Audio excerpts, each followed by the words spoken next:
The Passionate Leader, because leadership without passion is just a title. Meeting. We got a collapse in the garage. Get the squad back equipment in here. We got an I-beam gone to a firefighter. Get that out. Urgent. Transmit a second along. This is where titles end and leadership begins. Ask yourself, is your training actually making people better, or is it just keeping them busy? Do the drills you run challenge thinking, decision making, and ownership, or do they simply repeat what's always been done because it feels safe? Are you willing to step outside the box when the box no longer serves the mission? In this half of the conversation with Nick Higgins, we get into what engaging training really looks like, why creativity matters on the drill ground, and how tactical field performance was built to support firefighters in the areas too often ignored until it's too late. So before you settle back in, ask yourself this: are you training for performance when it counts or comfort when it doesn't? Let's get back to the conversation. Part 2 with Nick Higgins. When you do train, what are some of the things that keep you up at night as far as making sure you hit the mark or whatever the case is? What gives you the most pride, and what is some of the most rewarding things to teach? So in the firehouse, I'll start with that aspect. Yeah. Keeps me up at night is making sure I'm actually engaging. Okay. And it's not when it happens, it's after it happens. Like, did I cover enough? Did I ensure that I when I put this out there, that I give enough information that they can go out there and proficiently execute what the tasks of the drill is for that. It's a month. We do it by month. So I was like, here's the Gotcha. theme. Yep. It's a theme. Um, did they execute it properly? Did I put enough in there? Did I put too much? Did they like the topic? Did the firefighters like it? The officers Mhm. like, yeah, it's cool, but did the firefighters feel engaged Yeah. to want to be like, yeah, the training officer has a great thing here. And I always ask for feedback. And I'm like, just be honest. Was December's theme, which people would think it would be something indoors, maybe carbon monoxide training, doing something like, no, we're doing hands-on training, but the snow kind of held us from doing a little too much. But it was calling the Mayday, Okay. using a dummy. And the dummy was basically had an air pack on, and you have to get them out in some fashion. But there's no way of. The firehouse is now turned into a scenario. That's what it is, because there's so much snow and ice around our training facility. We're just going to go out there. So use the firehouses, turn to a training facility, make it happen. We have 2 floors, so the long hallway upstairs was where it was happening, and get them down. Figure out a way to do it. Was it enough? Was it not enough? Everyone liked it. Get on comms. Go to conventional training. We're not going to use our actual township district stuff. Right onto our own in-house radio channel we have. Just make it happen.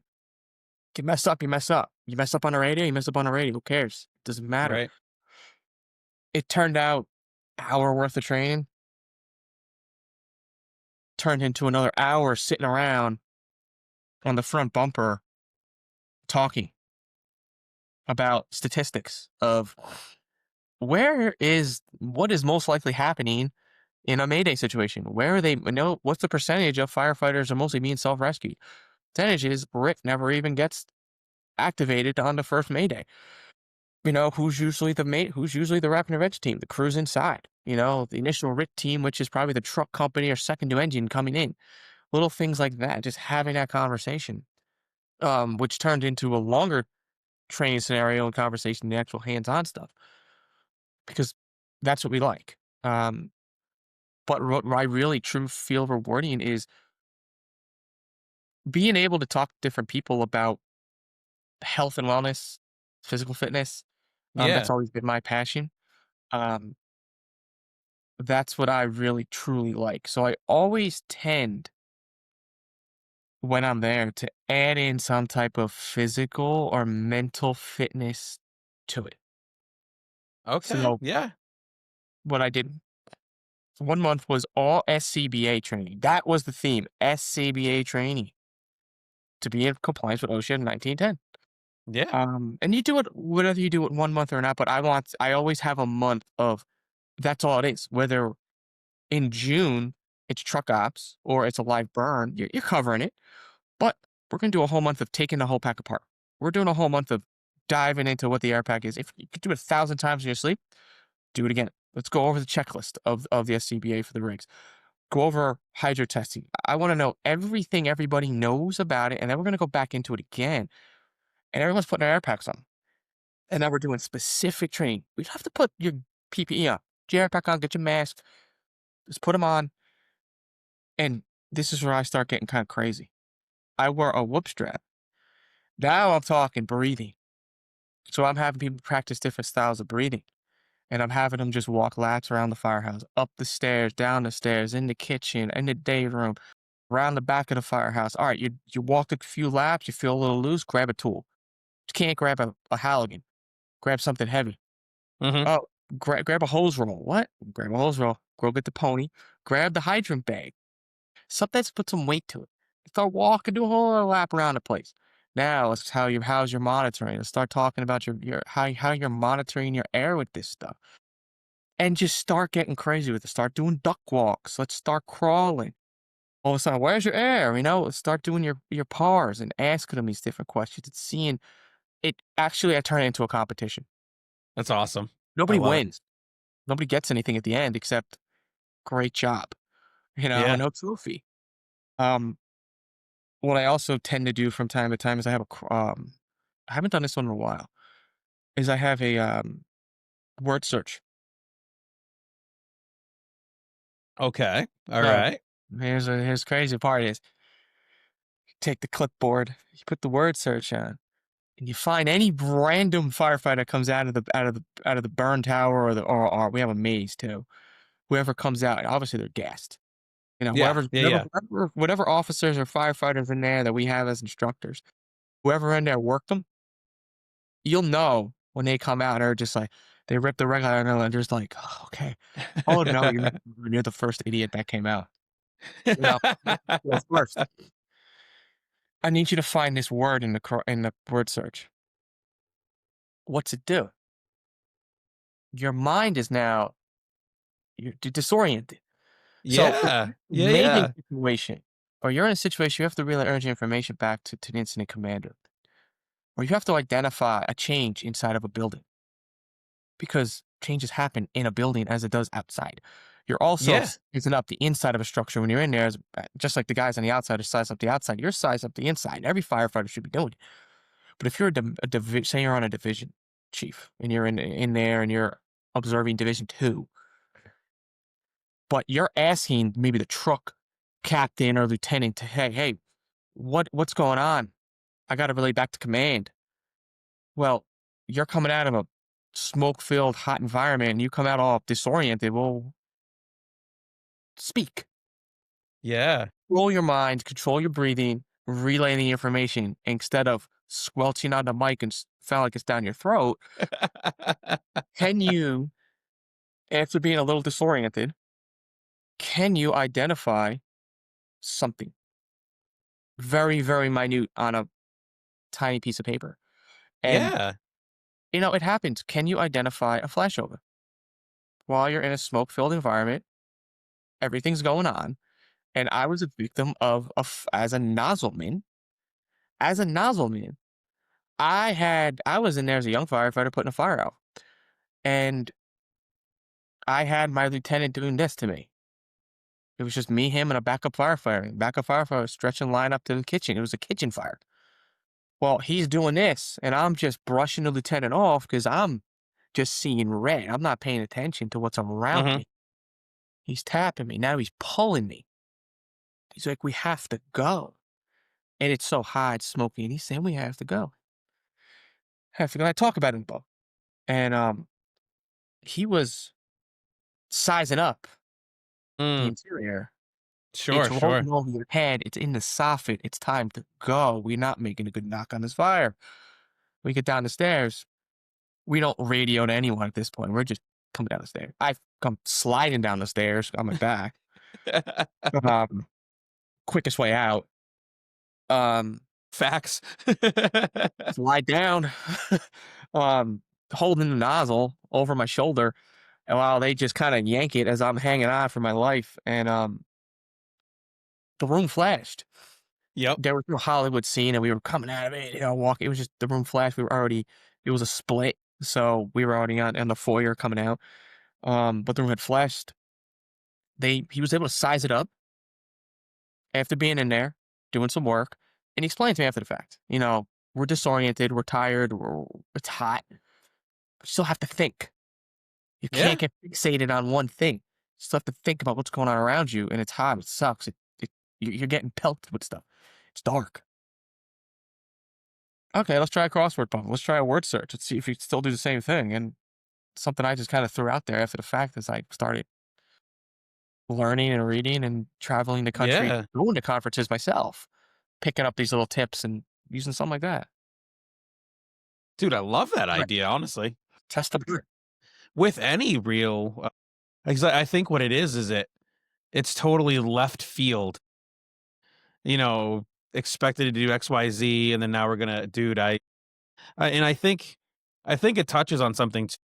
It adds another real life Yeah. aspect to training, which I think sometimes, at least me personally, I've seen a lot of videos of um stuff that is if it's like us trying to watch the TV shows, like the firefighter TV shows that are, 'cause it's horrible. We could pick that apart all day long and be like, hey, Yeah. don't do this. And I think, it's even to the point now, even with our training, sometimes you see videos, I'm like, it's not even realistic to what we're doing. I get sometimes you got to show things. It's the parking lot videos that just drive me bananas because I'm like, what are you really teaching? We're not learning anything. You're dragging a hose on asphalt. It's not dragging across, a soft thing carpet, in a room that's hot and all that, good stuff. So I love the concept of adding the real life training in the CrossFit, but that's such a good idea. Mhm. That's such a good idea, man. Because if I were to come out and be like, do a what? And the thing is, like, what if you're coming out and say incident commander or accountability officer, someone comes up to you, and in Jersey you have to have accountability officer on every scene, Sure.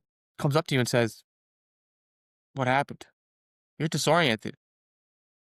Well, get your Yeah. hip up here and think about what just happened." And when you're training in the physical, in like a gym aspect, and you're doing a conditioning workout, the 5 zones of your heart, you want to get to that 5th zone for conditioning. And that's up like almost 200 beats per minute.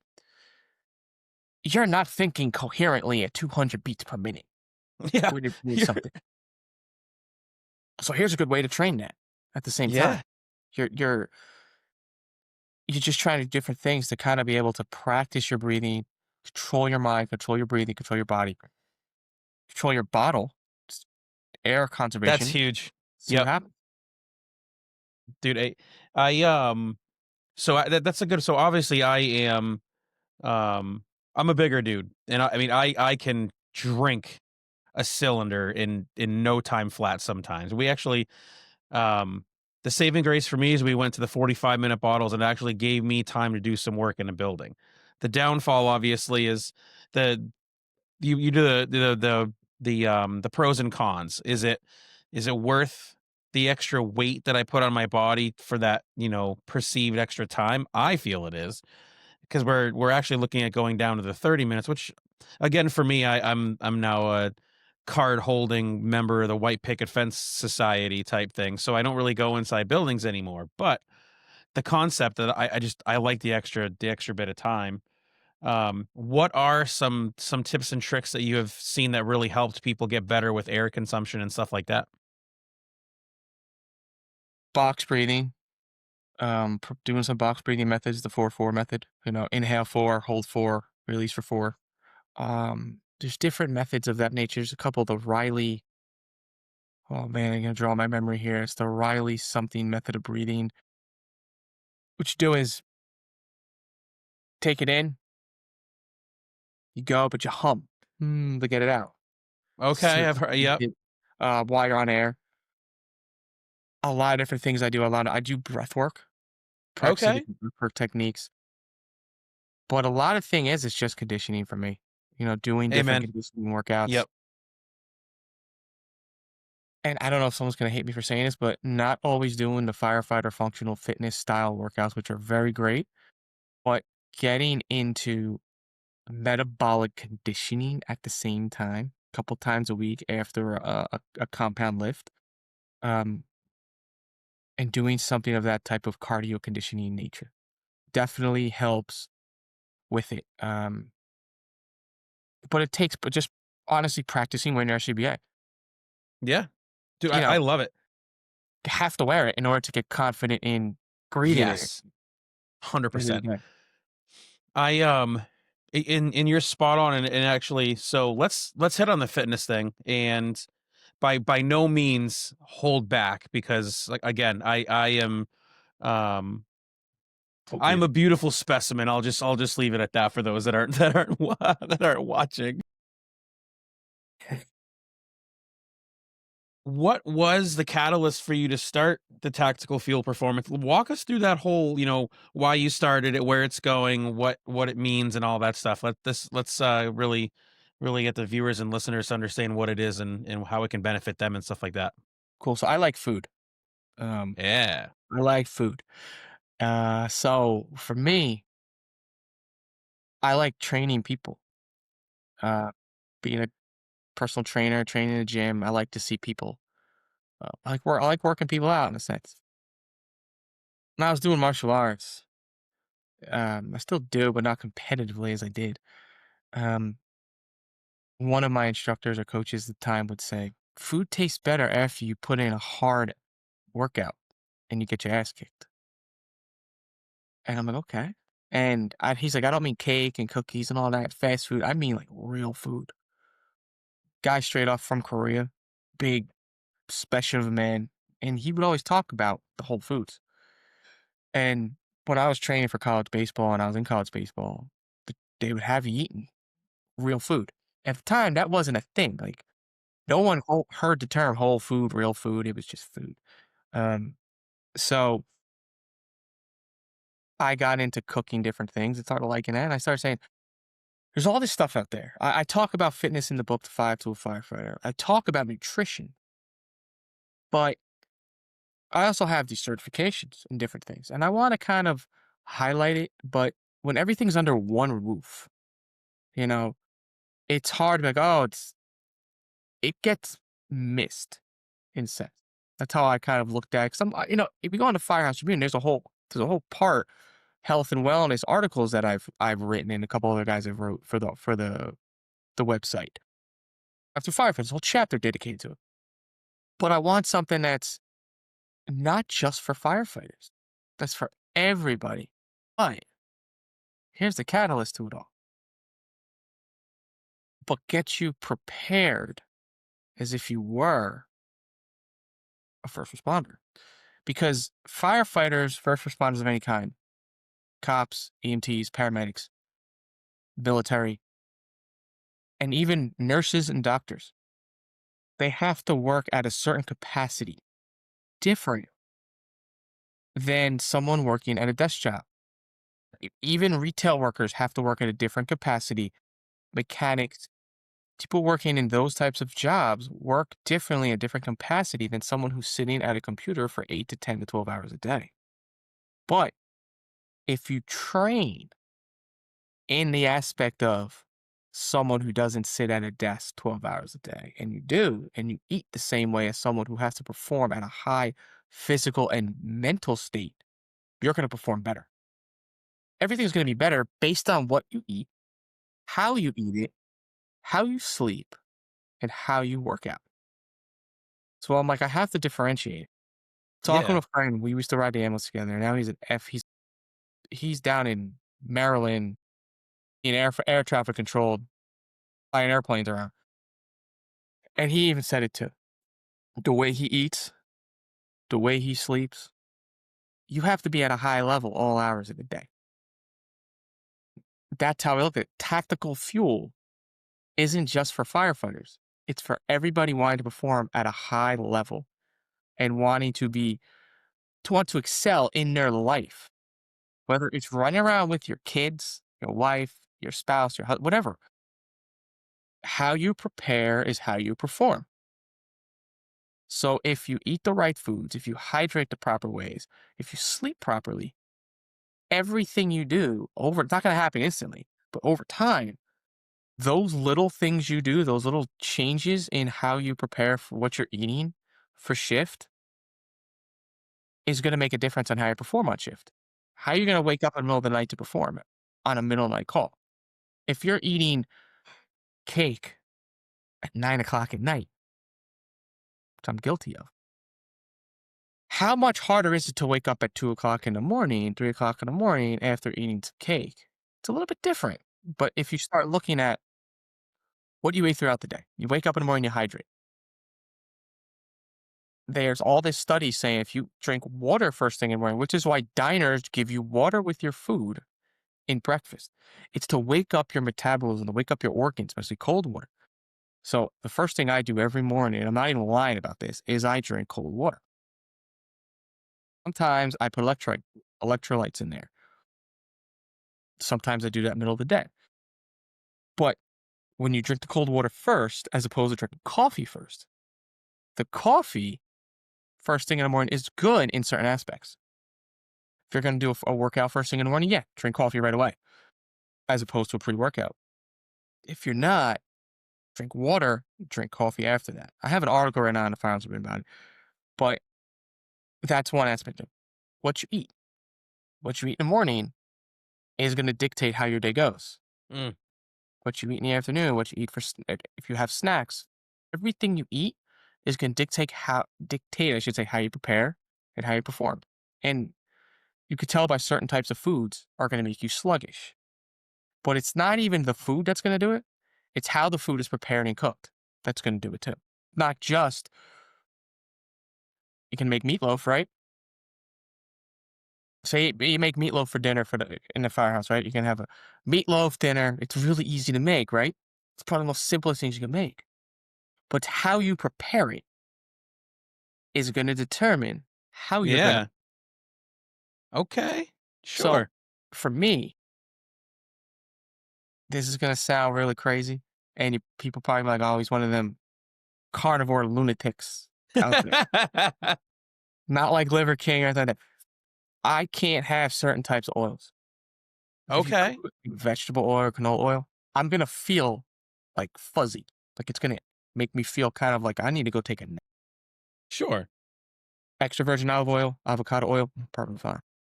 Something with seed oils affects the human body differently than opposed to olive oil and avocado oil. And when you eat foods in that type of nature and how you cook it that way is going to affect the body. So it's not always about what you eat, it's about how you prepare it Sure. is how it's going to affect you. And that's what tactical fuel is about. It's about, I'm not telling you have to eat 8 ounce, 10-ounce chicken breast for lunch with steamed vegetables and some brown rice, because that shit's boring as hell. Yeah, yeah, yeah. Telling you is, you can eat what you want, but how you're going to prepare it, what you're going to eat with it, and how much of it you're going to eat is more important than what you're actually eating, the actual protein itself. So it circles around all different types of proteins, different types of carbs and fats, but not exactly you're going to eat it at this day, at this time, in this manner. I love it. And that makes more sense because I was put on a meal plan, and after a couple weeks of eating eggs every single day, I want to throw up eggs. I don't blame you. That's what tactical fuel is. But right now, I was just all like putting things out about every day about something different. Yeah. Talking with my buddy Tom Marciano, as you know who he is. Like, I want to change it up a little bit. So what I'm doing is I'm revamping a little bit. I put some stuff on the website. There's a website for it and a Facebook page, tacticalfoodperformance.com. I have a meal plan. It's a sample. Have fun Sure. with. I have a on shift grocery list on there. Nice. Yeah. And I'm putting some other stuff as well, like nutrient dense protein, nutrient dense fats, nutrient dense carbs, because that's your main macronutrients. Just the ones that are keep an eye out for. Right. Look into those. Um, don't be afraid of game meat. Don't be afraid of eating carrots and berries and whatever else. But things you could add to the firehouse fridge that's cheaper. You could buy more in bulk, and you could still have the good meals and have fun with it because food eating really should be a fun thing as Oh yeah. opposed to, you know, I got to eat this dry ass chicken wrap with some Swiss cheese. I Yeah. don't even like Swiss cheese, but I know someone who ate chicken turkey wraps with Swiss cheese every single day while he was in bodybuilding competition. Wow, dude, no way. I get so bored with that stuff. Every single day. Holy, I mean, it's a level of dedication, I suppose. Dedication to it. But yeah, Wow. there's ways to do without a lot of the influencers on social media saying, eat raw meat, eat liver every day, eat Yeah. this, eat that. I follow them. I think it's great. But you got to know when to pump the brakes. You got to know what works for you. And the only way to do that is by talking to someone who can talk back to you. Yes. Understand what you're going through, not give you a meat, not tell you what to eat, but just kind of tell you how to eat, how Yeah, to yeah. approach food, and how to look at it in a way where it's good for you, and kind of be a coach as opposed to being a nutritionist. Because it's same concepts.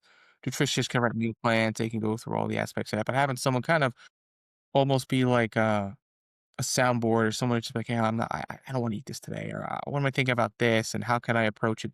And it's like, "How can I get my sleep, you know, better?" Just Yes. a 48, my sleep's all effed up. What do I got to do? Well, here's a couple steps on how to get your sleep back together for a few days. You know, little things like that. Yeah. How to prepare Right. your body for it. Stay off devices. But Yeah. No, there's also a loophole on that as well. So all little things of that nature. dude, I love it. I'll make sure I'll put the links to that in the because I think it's great. I You hit on some of the social media too, which is so funny. Is people will take what is on social media some days as gospel, and then there is some really good stuff out there. But it's trust but verify. I think has become one of the biggest things people have forgot to do.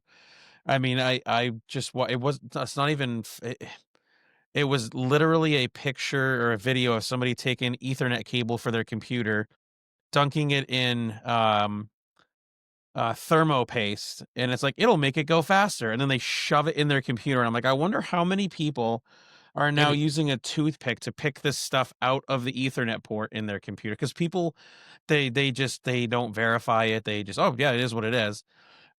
Man, I love it. I think the last question I'll give you for the to end the conversation that I give everybody is for the firefighter who's listening and just starting their journey, whether it down leadership or even into the fire service. What is your number one piece of raw and unadulterated advice?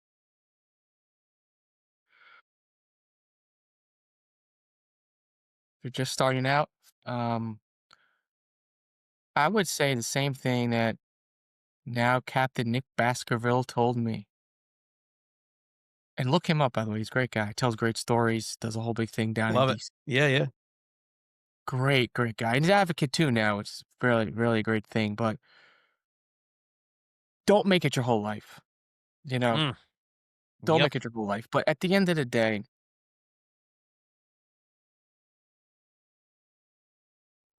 can I curse? Of course you can. I said this a couple times in a different manner, but you earned you earned the right to be a firefighter. People sign up to be firefighters all the time, right? Some don't make it out of recruit class. Some don't make it past the paperwork. Someone had said to me the first thing they told him when he became an EMT is the only thing you volunteered to do was sign up. Oh, yep.